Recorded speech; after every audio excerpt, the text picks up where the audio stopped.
ज्याच्या मुखात रामकृष्ण हरी, त्याने करावी पंढरीची वारी.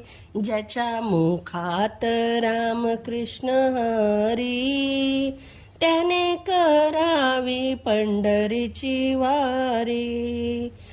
आषाढी वारीचा लई थाट माठ, चढून बघावा दिवे घाट.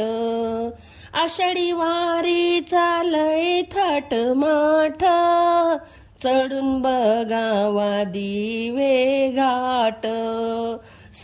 साधू संत नाचती परोपरी, त्याने करावी पंढरीची वारी. साधू संत नाचती परोपरी, त्याने करावी